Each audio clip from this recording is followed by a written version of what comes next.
నాకు తెలుసు, కానీ అది నిజం కాబట్టి తట్టుకుని నిలబడక తప్పదు. ఏంటి తాతయ్య నిజం? ఇప్పుడు కాదమ్మా, ముందు నా గుండెని చక్కబెట్టుకుని ఆ తర్వాత చెప్తాను.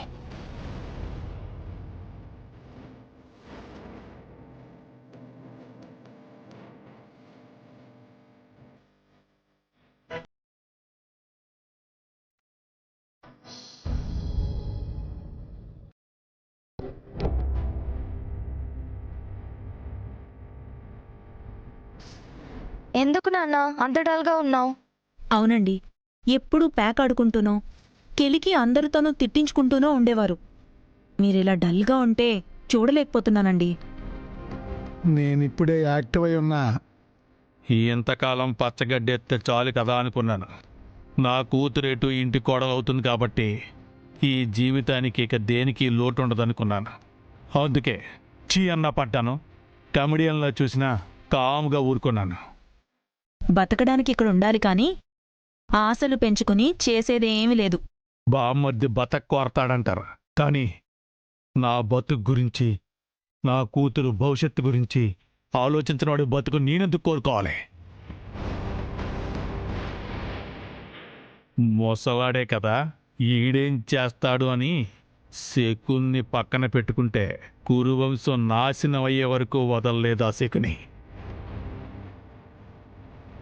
అచ్చం అలాగే ఇప్పుడు నన్నేళ్ళు ఇంట్లో పెట్టుకున్నారు. ఇక వీళ్ళ నాశనమైన ఆశయం. ఏమండి, ఏంటి ఈ ఇంటిని నాశనం చేస్తాననేసరికి పుట్టిల్లనే ప్రేమ గుర్తొచ్చిందా? అన్నయ్య అనే అభిమానం గుర్తొచ్చిందా? అన్నా, ఆ అభిమానం ఎప్పుడైతే రక్త సంబంధం కంటే జాతకాలకే విలువ ఇచ్చి నా కూతుర్ని కాదని ఆయన కొడుక్కి వేరే సంబంధం చూసి పెళ్లి చేయాలనుకున్నాడో అప్పుడే మా అన్నయ్య మీద నాకున్న గౌరవం పోయింది. ఇక అభిమానం ఎక్కడిది? మీరిప్పుడు ఎన్ని డైలాగులు చెప్పినా ఏం చేయలేరు కదా, జరిగేదాన్ని ఆపలేరు కదా. అలా ఎందుకు అనుకోవాలి? ఎప్పటి వరకు మనం పెళ్ళి ఆపడానికి ఈ ఇంట్లో కొరువులు పెడతా వచ్చాం, ఎదవలు అయిపోయాం. ఇప్పుడు పొజిషన్ మార్చాలి. ఈ ఇంటిని కాకుండా వాళ్ళు చేసుకోవాలనుకుంటున్న అమ్మాయి ఇంటిని మనం టార్గెట్ చేయాలి. అంటే పెద్ద కొరువులు కాకపోయినా ప్రతి మనిషిలోనూ, ప్రతి కుటుంబంలోనూ చిన్న చిన్న లొసుగులుంటాయి. సిట్టెలక దూరేంత కన్నం కనబడితే అందులోంచి ఏనుగెళ్ళేంత పెద్దగా మనం చెయ్యాలి. చిన్నపాటి లోపం ఏదైనా ఉంటే దాన్ని కొండంతగా భూతద్దంతో మనం చూపించాలి. అమ్మాయి తరపు నుంచి లూప్ హోల్స్ ఏముంటాయి? ఏముంటాయి అంటే బయట నుంచి చూస్తే ఏం తెలుస్తుందే? కన్నాలు దొరకాలంటే కుటుంబంలో చేరాలి. అవకాశాలు చిక్కాలి అంటే వాళ్ళ ఇంటికే ఓసారి వెళ్ళాలి. వెళ్ళొస్తాను. వెళ్ళండి. మీ ఆశయం ఫలించాలని దేవుణ్ణి వేడుకుంటాను.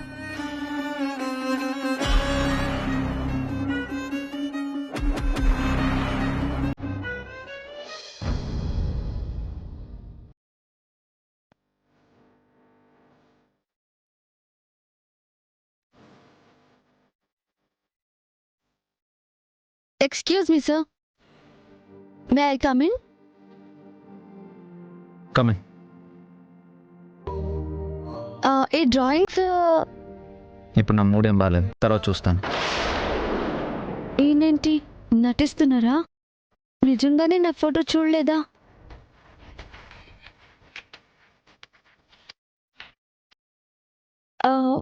ఏంటి ప్రాబ్లం? It's my personal. అంటే నాతో షేర్ చేసుకోకూడదా? అంటే కలిసి ట్రావెల్ చేయాలి కదా. అదే కలిసి ట్రావెల్ చేస్తున్నాం కదా అని. ఏం మాట్లాడేంటి సార్?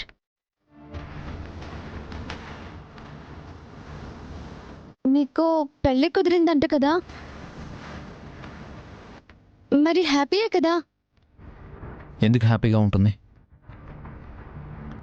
ఏ ఈ పెళ్ళి మీకు ఇష్టం లేదా?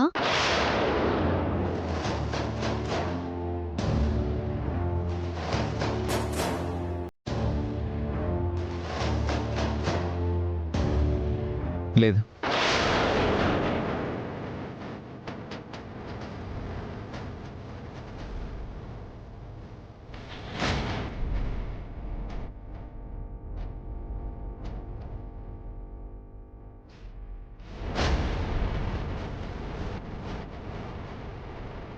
ఆ, ఆ, అదేంటి అమ్మాయి మీకు నచ్చలేదా? అసలు తన ఫోటోని నేను చూస్తేనే కదా. నా ఫోటోని చూడలేదా? ఒకవేళ చూసుంటే మీకు నచ్చదేమో. నచ్చదు.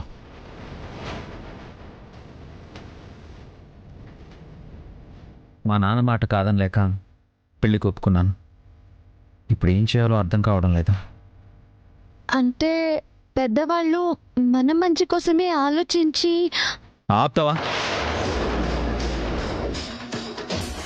నేను మూడ్ ఆఫ్లో ఉన్నానని చెప్తుంటే నా పర్సనల్ విషయాల గురించి మాట్లాడతావేంటి? నా పర్సనల్ విషయాల్లో వేరే వాళ్ళు జోక్యం చేసుకోవడం నాకు ఇష్టం ఉండదు. Just leave me alone. Sorry sir.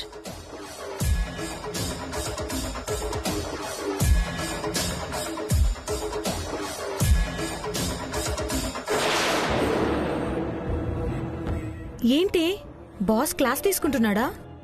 ఏమన్నావు? నాకు పెళ్లి కుదిరిందే. హే, కంగ్రాట్స్. ఆ అబ్బాయి ఎవరో తెలుసా? చెప్పవే, ఎవరు? ఆదిత్య. మన ఆదిత్యనా? మ్మ్. మరి ఈ విషయం తనకు తెలుసా?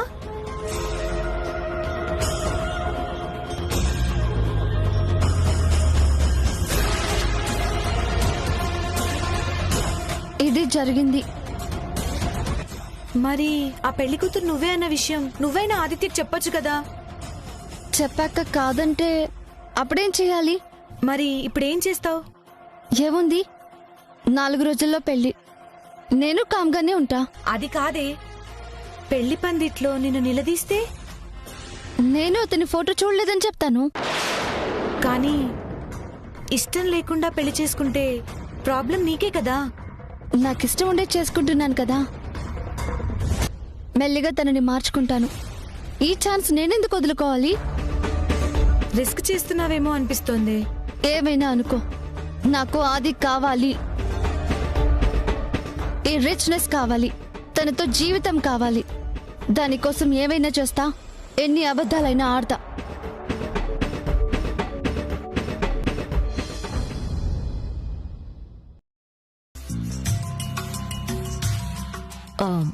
మావయ్య, నమస్కారం అండి. నమస్కారం అండి. వీడేంటి మా ఇంటికి వచ్చాడు? కూర్చోండి. నమస్కారం అండి. నమస్కారం.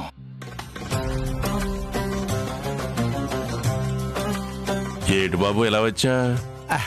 అంటే చిన్న పని మీద అనుకోకుండా టేపి వెళ్తున్నానండి. మీ అపార్ట్మెంట్ కనిపించింది. ఎలాగో వచ్చాను కదా, కలిసిపోదామని వచ్చానండి. పని మీద నువ్వు? అదేంటండి అంత రియాక్షన్ ఇచ్చారా? అంటే మీ బావగారిని కలిసినప్పుడు మాటల్లో ఒకసారి మీ చెల్లెల భర్త ఏం చేస్తూ ఉంటాడు అని అడిగాను. ఏం చెప్పాడు? ఇంట్లో ఉండే తిని కూర్చుంటాడు అని. బయటికెళ్ళాడు అనుకో, కౌరవ పాండవ ధర్మ కర్మ క్రియలో పాల్గొంటాడని చెప్పారు. తిని కూర్చుంటాడు అన్నంత వరకు అర్థమైందండి. ఆ తర్వాత అర్థం కాలేదు. పేకాట ఆడి డబ్బులు తగలేస్తాడు అని చెప్పారు. అయితే నేను రావడం మీకు ఇష్టం లేదనుకుంటాను. వెళ్తానండి. అయ్యో, కూర్చోండి. అలాంటిదేం లేదు. మా మావయ్య గారికి ఎవరితో ఎలా మాట్లాడాలో తెలీదు. నీకేదో పెద్ద తెలుసున్నట్టు. కాఫీ తాగుతారా, టీ తాగుతారా? ఏదైనా పర్వాలేదమ్మా. నాకు తెలుసురా నువ్వెందుకు వచ్చావు. అవును, ఆ అమ్మాయి ఇంట్లో లేదా? జాబ్ చేస్తుంది కదా, ఆఫీసులో ఉంటుంది. జాబా? ఎక్కడో? మా నాలుడు గారి ఆఫీస్లోనే. అయ్యో, ఇలా చెప్పేశానండి.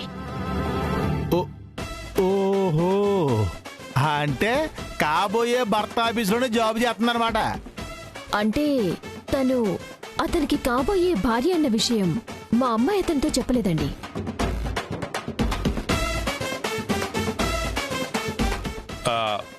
మీ వాడు కూడా బయటపడలేదు కదండి. అబ్బాయి మా మనవరాలకి సర్ప్రైజ్ ఇద్దామని దాచుంటాడు. అందుకే మా మనవరాలు కూడా బయటపడకుండా సర్ప్రైజ్ ఇద్దాం అనుకుంటది. సర్ప్రైజ్ సంగతి పక్కనెడితే మా ఆదిగాడికి పెళ్లి చేసుకోవడం ఇష్టం లేదండి. ఏదో మా బావ మాట కాదని లేక తలాడించాడంతే.